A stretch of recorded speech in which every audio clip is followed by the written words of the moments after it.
Dünən hansı gün idi? Dünən hansı gün idi? Bugünün Dünən hansı gün idi? Dünən hansı gün idi? Dünəndə qaldı. Hesaba bugün. Gözümə bax. Gözlərimə bax. Çox diqqətlə baxın mənə baxın. Mən ailədə şu ailəmizi dağıdırsan.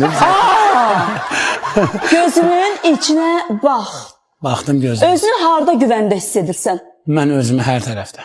İnsan çörək pulu üçün işləyirsə əgər, çörəkçi nə pulu üçün işləyir?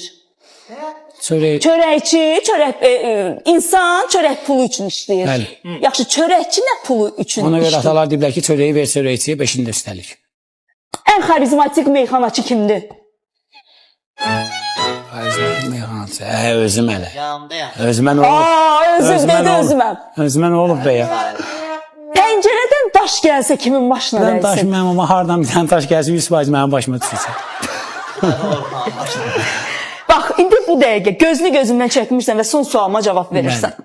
Pərviz Bülbüləni bir cümlə ilə necə ifadə edə bilərsən? Gözümə bax.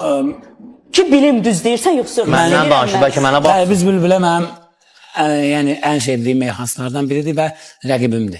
Həyatda dostluğum başqa bir şey, amma mən sənətdə yeganə meyxanaçı Pərviz kimi ona rəqib kimi baxıram. Bizim bir neçə dəqiqədən sonra Pərviz Bülbülə ilə sən bilirsən demə. Pərviz Bülbülə ilə biraz başqa söhbətlərimiz olacaq. Ümumiyyətlə mən bizim xam. Biz bəzən rəqib sözünü səhv salırıq. Rəqabət sözündəndir. Bəli, rəqabət. Düzgün rəqabət. Estağfurullah, biz Azərbaycanlılar bir-birimizə düşman ola bilməliyik, olmamalıyıq. Çünki bizim bir düşmanımız var, onu da bilirsiniz də 44 günə biz başa saldıq. Rəqib də olmalıdır ki, məsələn, bir də baxın maşın brendlərinə, avtomobili baxın da. Məsələn, Mercedes varsa BMW də var. Yəni, rəqabət olmasa inkişaf olmaz. Bu hamı da bilir ki, mən Rəşadı çox istəyirəm.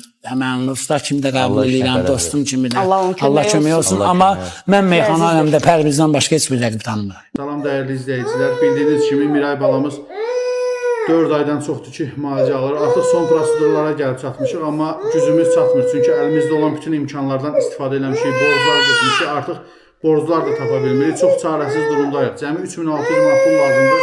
Hər birinizdən bu körpə balamız üçün dəstək olmağı rica edirəm. Heç bir yaxşılıq əvəzsiz qalmaz. Allah hər şeyi görür. İnşallah 1000 qatını sizə yetirər. Allah rızası üçün ekranda gördüyünüz bank hesabına gücünüz çatan qədər, səxavətiniz yol verən qədər dəstək olun. Allah heç kimə övlad acısı yaşatmasın, heç kimə çarəsiz qoymasın. Bütün xəstələrə şəfa versin inşallah, bizim balamız da onun içində. Ümid edirəm ki, dəstək olacaqsınız. Göydə Allaha, yerdə sizə güvənirəm.